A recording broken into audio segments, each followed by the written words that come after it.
नमस्कार दोस्तों, बहुत बहुत स्वागत है आपका। उम्मीद करता हूँ अच्छे होंगे, बढ़िया पढ़ाई कर रहे होंगे और पढ़ाई की जो टाइम लिमिट है उसको भी लगातार बढ़ा रहे होंगे और चूँकि बढ़ाने का समय भी है।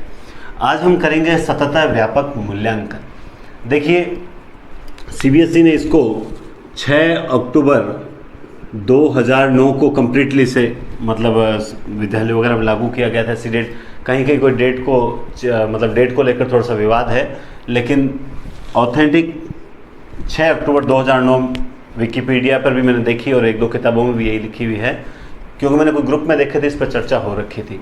तो 6 अक्टूबर 2009 को सीबीएसई द्वारा इसको लागू किया गया था। इसमें 3 शब्द हैं, सतत, व्यापक और मूल्यांकन। हम इसको अच्छे से करेंगे, लास्ट में कुछ प्रश्न भी करने का प्रयास करेंगे ताकि आपको पता चल सके कि लैंग्वेज वाले क्वेश्चन आए तो उसमें हमें उनका आंसर कैसे देना। देखिए, सतत व्यापक मूल्यांकन, सबसे पहले हम सतत की चर्चा करते हैं। सतत क्या है? सतत का हम यूँ कह सकते हैं लगातार। क्या है? लगातार, या हम यूँ कह सकते हैं नियमित। बिल्कुल कह सकते हैं सतत का अर्थ होता है लगातार या नियमित। अर्थात इसका मतलब क्या हुआ?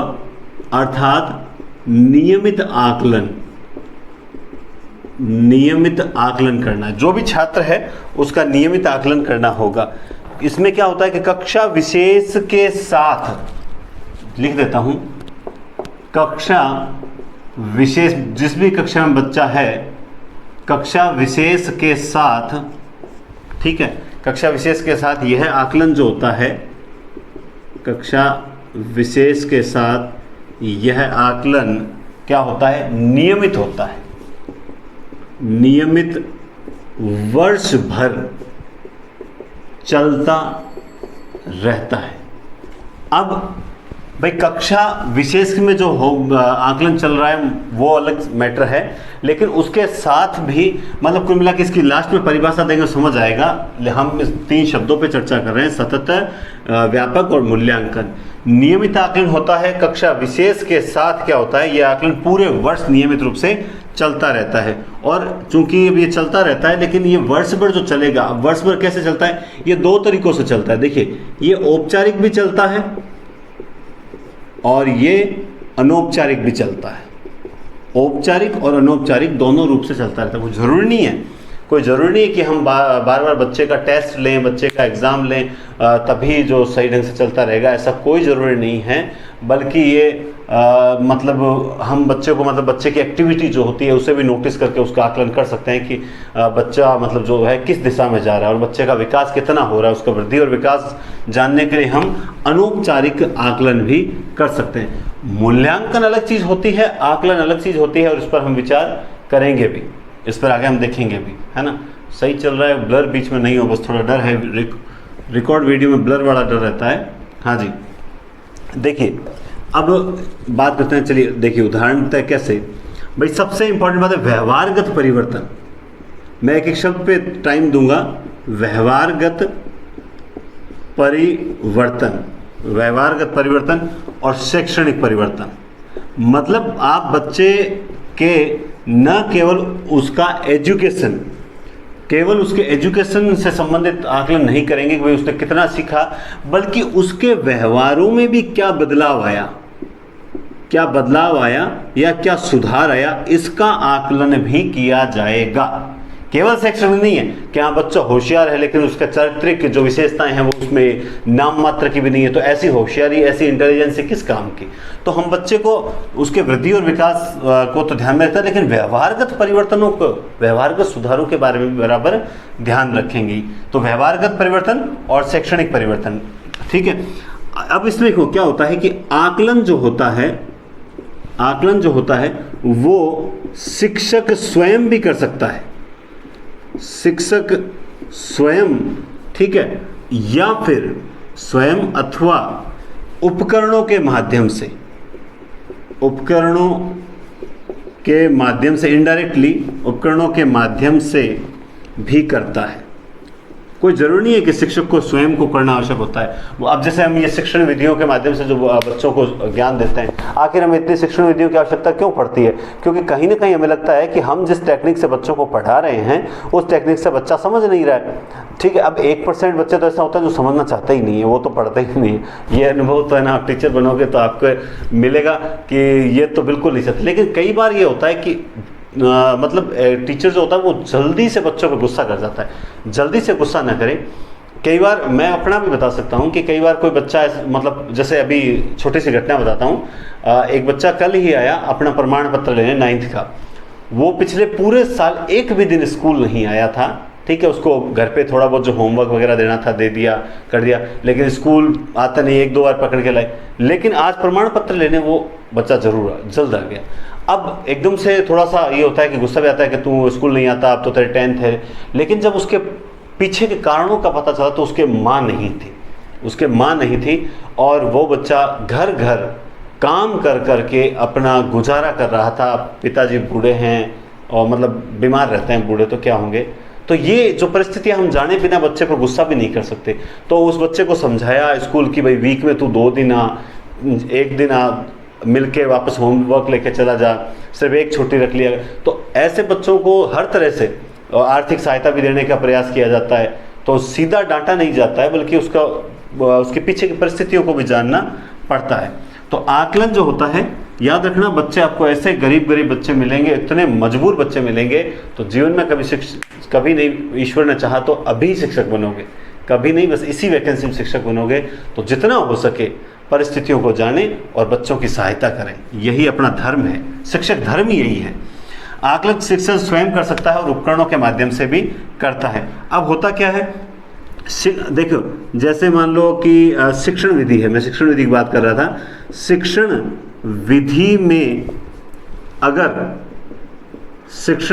अगर आवश्यकता, जो मैंने बात बताई वही लिख रहा हूँ, शिक्षण विधि में अगर आवश्यकता हो तो परिवर्तन भी करना पड़ता है, तो परिवर्तन भी करें। सिंपल सी बात है। अगर बच्चा एक शिक्षण विधि से नहीं समझ रहा है तो शिक्षण विधि परिवर्तित करके देखे, है ना, और फिर आकलन करें कि भाई बच्चों को हमने शिक्षण विधि का परिवर्तन किया, अब उसमें कितना सुधार हुआ, या उसने शैक्षणिक परिवर्तन कितना आया, उसने कितना सीखा। अब एक खास बात ये होती है कि जो आकलन होता है वो नियमित होना चाहिए। भाई आकलन अगर नियमित नहीं होगा तो गड़बड़ हो जाएगी। आकलन नियमित होना चाहिए। मैं फिर बता देता हूँ, आकलन और मूल्यांकन में अंतर है, ठीक है। किंतु आकलन नियमित तो होना चाहिए, किंतु बीच बीच में अंतर, मतलब एक अंतराल लेना पड़ता है। क्या लेना पड़ता है? अंतराल लेना आवश्यक है। एक अंतराल लेना भी, बीच रेगुलर होना चाहिए। जैसे अपन स्कूल रेगुलर जाते हैं लेकिन बीच में एक संडे का अंतराल लेते हैं ताकि और खुद को थोड़ा रिफ्रेश महसूस करें, है ना। तो आकलन जो है, सतत का अर्थ होता है नियमित आकलन किया जाए। कक्षा विशेष का जो एक शेड्यूल है वो चलता रहेगा, उसके साथ साथ में उसमें किस प्रकार के शैक्षणिक परिवर्तन हुए, किस प्रकार के उसमें व्यवहारगत परिवर्तन हुए, इन सब का लेखा जोखा रखना ही क्या है? सतत है, लगातार, ये आकलन कहलाता है। तो ये सतत की चर्चा की। अब हम करते हैं व्यापक की चर्चा। देखिए, हाँ, एक एक चीज को क्लियर करेंगे ना तो आगे जो मैं 5-7 प्रश्न करवाऊंगा आपको, तो आप प्रश्नों का सही जवाब दोगे। और देखिए, अगर उन 5 प्रश्नों का सही जवाब देते हो ना, ठीक है, वो भी, तो आप ये समझिए कि आप वास्तव में सीख रहे हैं। आपका भी तो अभी पता चलेगा कि शैक्षणिक जो विकास है वो कितना हुआ। देखिए, अब व्यापक शब्द हम जब पढ़ते हैं, जैसे सतत पढ़ा, तो उसका अर्थ तुरंत निकलता है लगातार। निकलता कि नहीं निकलता है? निकलता है। तो इसका अर्थ क्या निकलता है देखा जाए तो? संपूर्ण, व्यापक, पूरा, विस्तृत, है ना, संपूर्ण। अर्थात ये क्या कहना चाहता है कि भाई आप आकलन कर रहे हो, लगातार कर रहे हो, नियमित रूप से कर रहे हो, लेकिन छात्र का संपूर्ण विकास होना चाहिए। क्या होना चाहिए? छात्र का संपूर्ण विचार। अब वो संपूर्ण किस प्रकार की बात कर रहा है भाई? छात्र का शारीरिक, मानसिक, बात समझ रहे हो? शारीरिक, मानसिक, ठीक है, और हाँ, नैतिक और संवेगात्मक विकास। तो ये चारों प्रकार के विकास यानी चारों प्रकार का विकास होना चाहिए। केवल उसका ऐसा नहीं कि मानसिक विकास हो रहा है, शारीरिक विकास क्षीण हो रहा है, उसको हर प्रकार की जो है शिक्षा दी जानी चाहिए, ठीक है ना। उसको हर प्रकार की, हाँ ब्लड तो नहीं हुआ, हाँ जी नहीं हुआ, ठीक है भाई। उसका शारीरिक विकास भी होना चाहिए, मानसिक विकास भी होना चाहिए, नैतिक विकास भी होना चाहिए और संवेगों का विकास भी होना चाहिए। बात में गुस्सा आना, ज़्यादा दांत निकालना, ठीक है, मतलब उसे पता ही नहीं है कि उसका व्यवहार कैसा है। मतलब संवेगात्मक का देखा जाए तो ये क्या है, एक तरह से व्यवहारगत परिवर्तन कह सकते हैं इसे, ठीक है। व्यवहारगत विकास, अपने संवेगों को नियंत्रण में रखना, संवेगात्मक विकास, संवेगों को नियंत्रण रखने की शिक्षा भी उसे मिलनी चाहिए। क्लियर है, ठीक है। अब ये जो विकास होता है ना, ये जो विकास होता है ये होता धीमी गति से, याद रखना, ये धीमी गति से होता है। ये जो विकास होता है वो धीमी गति से होता है। अगर फास्ट एकदम से एक बार में संवेगों को कंट्रोल में लाना वगैरह ये सारी चीज़ें नहीं हो सकती। क्या आप शारीरिक रूप से एक दिन में एक साथ में किसी को बॉडीगार्ड बना सकते हो? क्या नहीं बना सकते। क्या मानसिक रूप से ट्रीटमेंट जो दिया जाता है क्या वो डॉक्टर जाते ही ठीक कर देता है? वो भी कहता है नहीं साल भर लगेगा। तो ये विकास जो होता है वो धीमी गति से होता है, स्पीड से ये विकास नहीं होता। इसमें क्या होता है, पर्याप्त समय की आवश्यकता पड़ती है, पर्याप्त समय की आवश्यकता रहती है। और बिल्कुल इस पर्याप्त समय की आवश्यकता रहती है तभी जाकर ये क्लियर होगा, ठीक है। अब इसमें जैसे व्यापक जो आकलन है,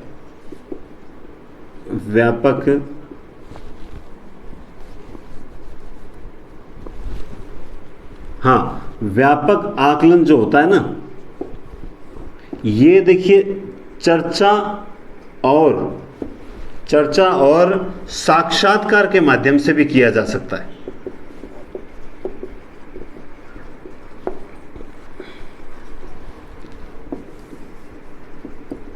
किया जाता है भाई। व्यापक आकलन जो है वो चर्चा के माध्यम से आकलन करना, आपको मतलब कि बच्चों में संपूर्ण विकास हुआ या नहीं हुआ ये पता लगाने के लिए आप चर्चा के द्वारा या उसका इंटरव्यू के आधार पर भी पता लगा सकते हो कि वास्तव में उसमें कोई परिवर्तन हुआ अथवा नहीं हुआ। सतत एवं व्यापक मूल्यांकन, बात समझ आई, ठीक है। CCE, इसको आपको पता होगा, CCE है ना, 6 अक्टूबर 2009। इससे पहले की कुछ डेट्स भी हैं, वो आप पढ़ ही रहे हो किताबें शिक्षण विधियों की जो भी आपको बताई गई है। तो ये है व्यापक का अर्थ। क्लियर है। एक एक चीज़ अगर आप ढंग से पढ़ोगे तो आपको समझ आ जाएगी, अदरवाइज आपको समझ नहीं आएगी और फिर प्रश्न गलत करोगे, ठीक है। अब चलते हैं आगे, चलिए देखिए अब बात करते हैं मूल्यांकन की।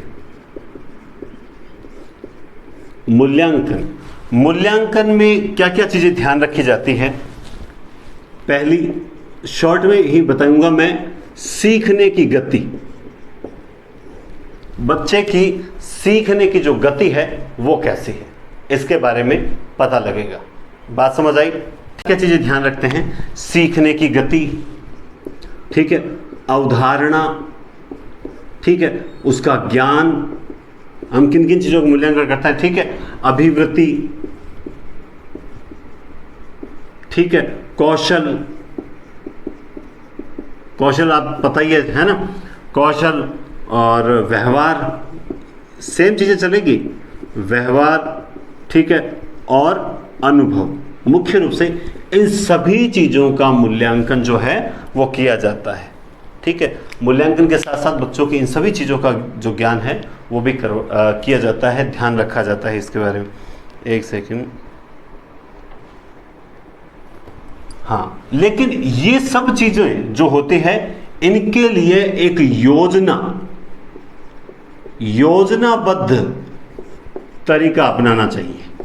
अगर आप एक फिक्स योजना से पता लगाने का प्रयत्न नहीं कर रहे हो तो आपको अपने उद्देश्यों की प्राप्ति कभी भी नहीं होगी।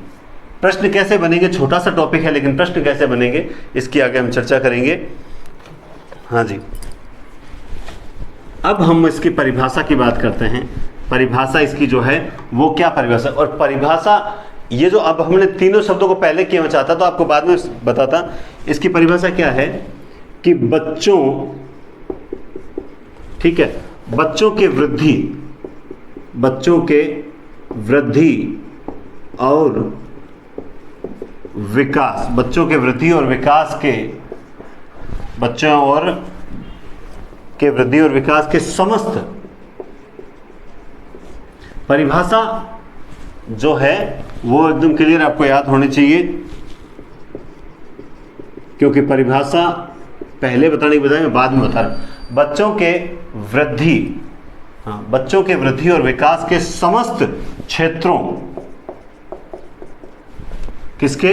बच्चों के वृद्धि और विकास के समस्त क्षेत्रों का सतत एवं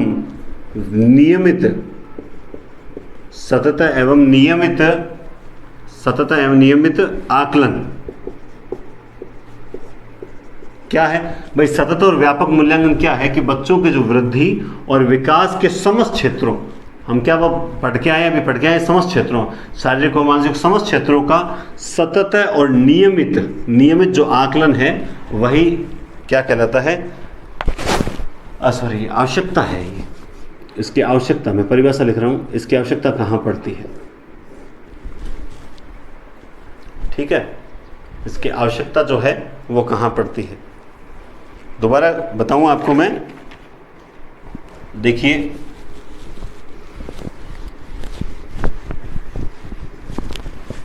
अब देखिए इसकी जो आवश्यकता है वो आवश्यकता कहां पड़ती है? इसकी जो आवश्यकता है वो कहां पड़ती है? देखिए आवश्यकता पड़ती है बच्चों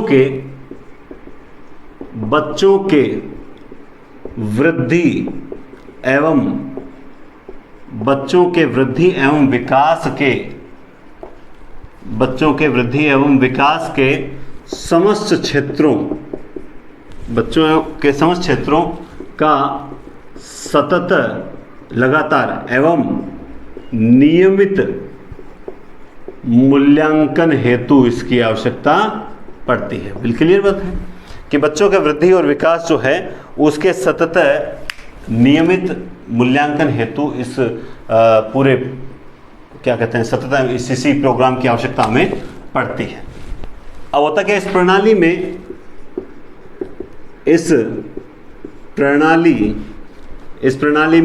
विभिन्न विधियों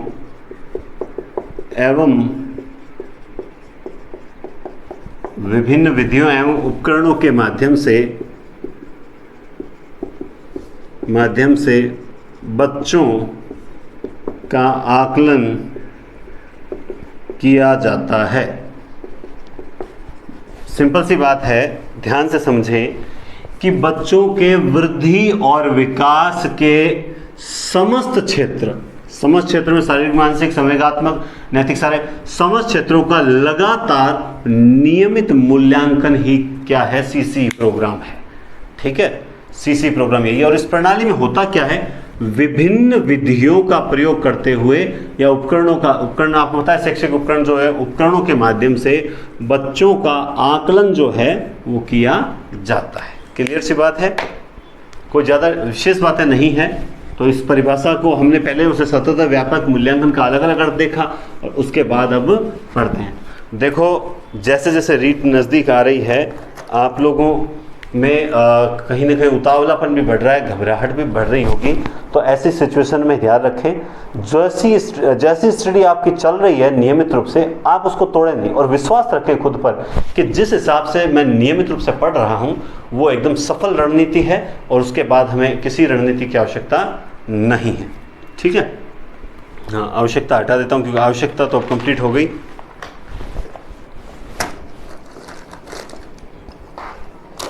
हाँ जी,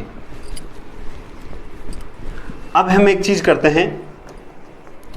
हाँ, तो अब हम करते हैं कि मूल्यांकन और आकलन में क्या अंतर होता है। देखिए, मूल्यांकन व आकलन में अंतर, मूल्यांकन व आकलन में अंतर। ठीक है, हाँ जी, एक सेकंड। देखिए, आकलन क्या है? आकलन जो है वो निरंतर चलने वाली प्रक्रिया है, निरंतर चलने वाली प्रक्रिया है। बात को समझना है ना, निरंतर चलने वाली प्रक्रिया ही क्या है? आकलन है। इसमें क्या होता है, छोटे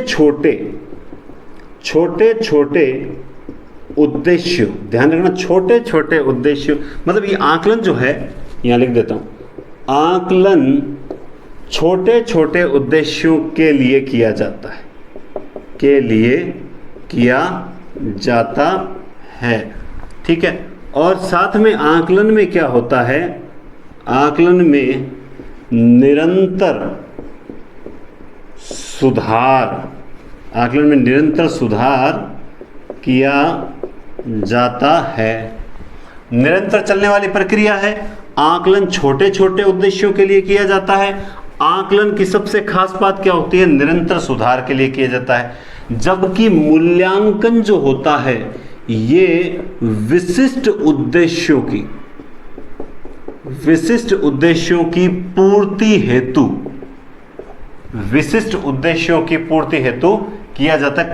और दूसरी बात, खास बात क्या है, इसका आधार क्या होता है? कक्षा की उन्नति। बात समझ रहे हो ना? कक्षा की उन्नति मतलब भाई ये मूल्यांकन जो है ये कक्षा की उन्नति का आधार है। इस मूल्यांकन के द्वारा ही हम उसे सीधा मान लो 8वीं से 9वीं में भेजते हैं, 9वीं से 10वीं में भेजते हैं, है ना। तो ये मूल्यांकन होता है। हाँ जी, बारिश आ गई है दोस्तों। जैसा मैं हमेशा बोलता हूँ कि बारिश के कारण क्लास नहीं ले पाया, ठीक है। अभी भी जस्ट रिकॉर्ड में बारिश स्टार्ट हो गई है, उम्मीद करें लाइट न जाए, है ना। तो देखिए बहुत अच्छे से समझाने का प्रयास है मेरा। मूल्यांकन व आकलन में अंतर क्या है? आकलन निरंतर चलने वाली प्रक्रिया है जिसमें छोटे छोटे उद्देश्य, जिसमें क्या होता है, छोटे छोटे उद्देश्यों के लिए आकलन किया जाता है। क्लियर बात है। और आकलन में निरंतर सुधार होता है। जबकि मूल्यांकन जो है वो विशिष्ट उद्देश्यों की पूर्ति हेतु है। मूल्यांकन किस लिए है? विशिष्ट उद्देश्यों की पूर्ति हेतु है और कक्षा की उन्नति का आधार है। तो ये दोनों का एक अंतर है। मैं छोटे छोटे टुकड़ों में स्टेप बाय स्टेप समझाता हूं ताकि मुझे लगता है कि मैं ऐसे ही पढ़ता हूं तो एक एक चीज़ क्लियर होती चलती है। और जब चीज़ क्लियर हो जाए ना तो मज़ा आता है पढ़ने में भी, ठीक है। हाँ जी, फ़ोन बार बार डिस्टर्ब कर रहा है। हाँ, अब हम पढ़ते हैं। देखिए एक चीज़ बता दूं, एक याद रखना, मूल्यांकन जो होता है ना, मूल्यांकन की प्रक्रिया जितनी बेहतर होगी, मूल्यांकन की प्रक्रिया जितनी बेहतर होगी, विकास की गति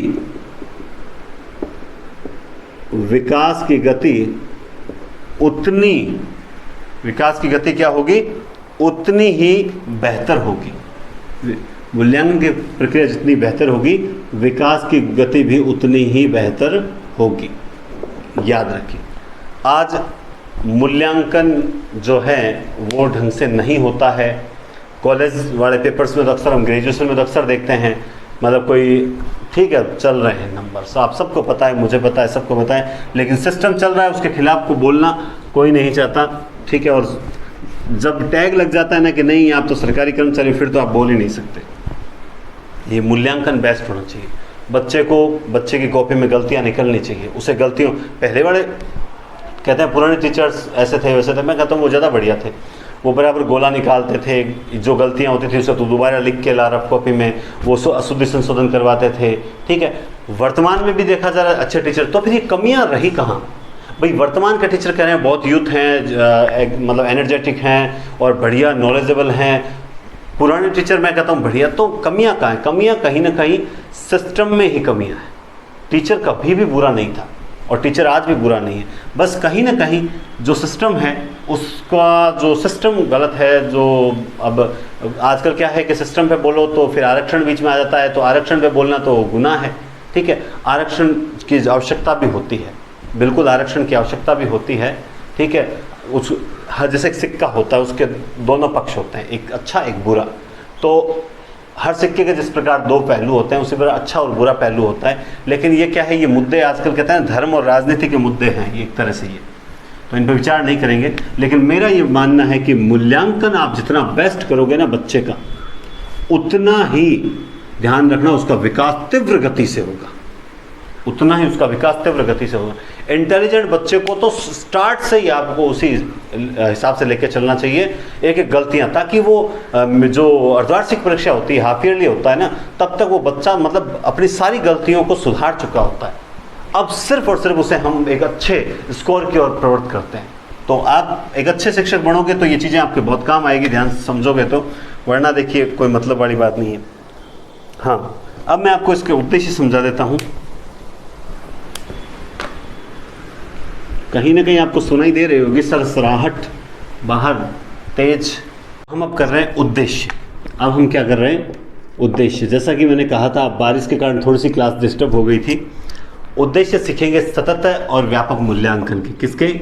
सतत एवं व्यापक मूल्यांकन के, है ना। हम इसके उद्देश्य करें, आखिर इसकी आवश्यकता क्यों पड़ती है। इस CCE जो है, CCE, इसकी आवश्यकता जो है वो क्यों पड़ती है, उसके उद्देश्यों पर हम बात करेंगे। तो देखिए, उद्देश्य में सबसे पहला निश्चित उद्देश्य, ठीक है। इससे पहले एक बात बता दूं, देखिए आकलन और मूल्यांकन के अर्थ को अगर अच्छे से आप समझ लेते हो कि भाई विशिष्ट उद्देश्यों की प्राप्ति के लिए क्या किया जाता है और एक सतत चलने वाली प्रक्रिया कौन सी है। मूल्यांकन जो होता है वो एक मतलब एक सेमेस्टर के बाद में लिया जाता है, ठीक है। और जो क्या कहते हैं आकलन होता है वो नियमित रूप से कक्षा के साथ में चलता रहता है। ये सारी चीज़ें क्या है, थोड़ी सी बारीकियाँ, इसे आपको ढंग से समझना होगा। तो इसमें क्या होता है कि निश्चित समय के उपरांत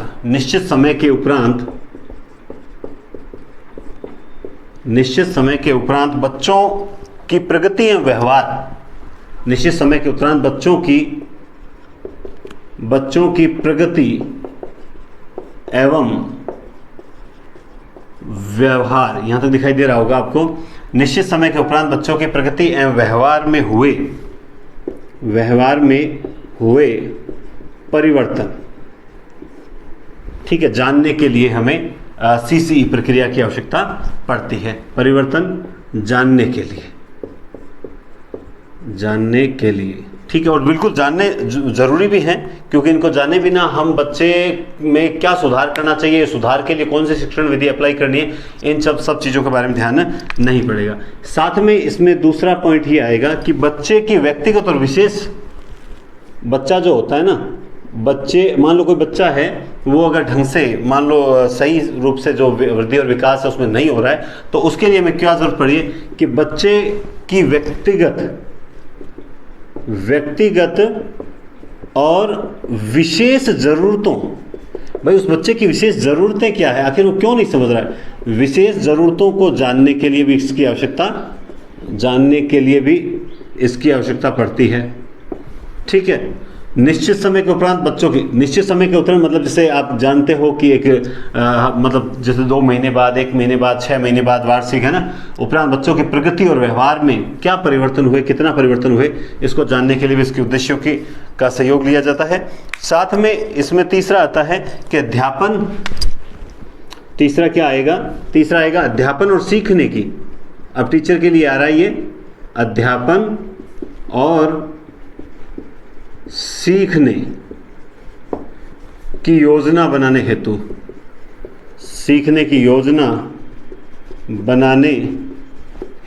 अध्यापन और सीखने की योजना बनाने हेतु, ठीक है। चौथा देखिए,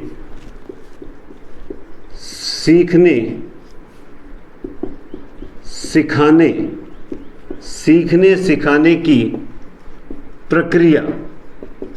सिखाने की प्रक्रिया को बेहतर बनाने हेतु भी हमें इसकी आवश्यकता पड़ती है। उसके बाद पांचवा उद्देश्य इसका क्या होता है कि बच्चों में परीक्षा के जो बच्चे होते हैं उनमें परीक्षा के प्रति जो भय होता है, परीक्षा के प्रति भय समाप्त करने के लिए भी इसका सहयोग लिया जाता है। इसके अलावा आपको दिखाई दे रहा होगा यहाँ तक तो ठीक है। इसके अलावा जैसे नकल की प्रवृत्ति रोकने के लिए भी, नकल की प्रवृत्ति रोकने के लिए भी इसकी,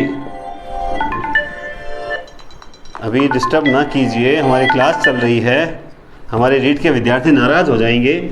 नकल की प्रवृत्ति रोकने के लिए, ठीक है, नकल की प्रवृत्ति रोकने के लिए। और सातवां इसमें हम लिखते हैं सृजनशीलता को बढ़ावा देने के लिए भी इस प्रक्रिया की आवश्यकता पड़ती है, ठीक है। और इसके अलावा जैसे उन्हें सातवां यहाँ से नीचे आपको दिखाई दे रहा होगा, हाँ जी देख लेता हूँ मैं, थोड़ा सा दिखाई दे रहा है, एक पॉइंट आ जाएगा। हाँ जी, आठवां अपन लिखते हैं जैसे उसमें स्व आकलन मतलब वो खुद भी पता लगाए कि भाई वास्तव में उसमें कुछ परिवर्तन हो रहा है नहीं। स्व आकलन हेतु प्रोत्साहित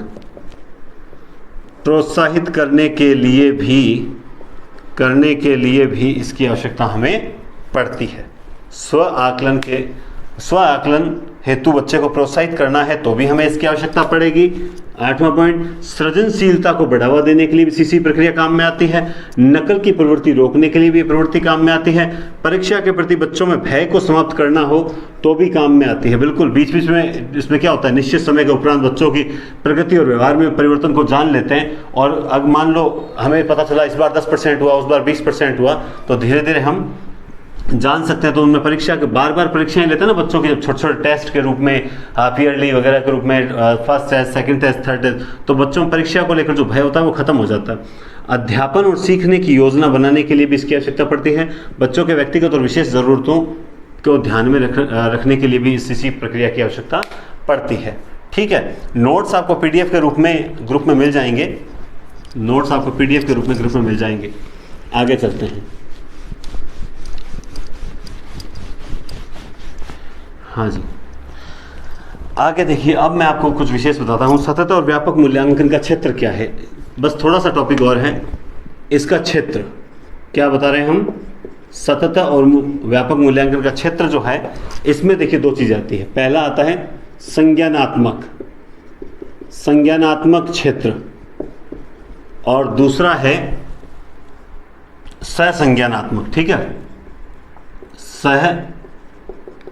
संज्ञानात्मक क्षेत्र, ठीक है। अब इसमें जो होता है वो प्राथमिक व उच्च प्राथमिक कक्षाएं आती है। प्राथमिक व उच्च प्राथमिक स्तर पर उच्च प्राथमिक स्तर पर पढ़ाए गए विषयों, गर्मी बहुत है ना, विषयों का मूल्यांकन किया जाता है। लिखूं, मूल्यांकन दो प्रकार से करते हैं, दो प्रकार से किया जाता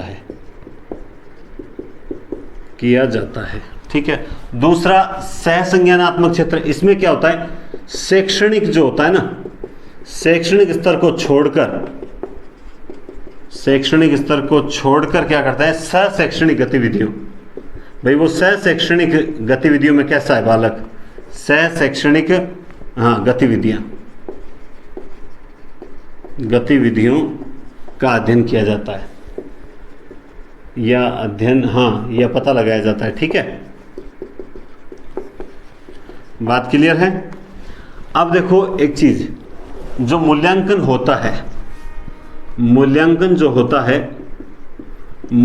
दो प्रकार का होता है।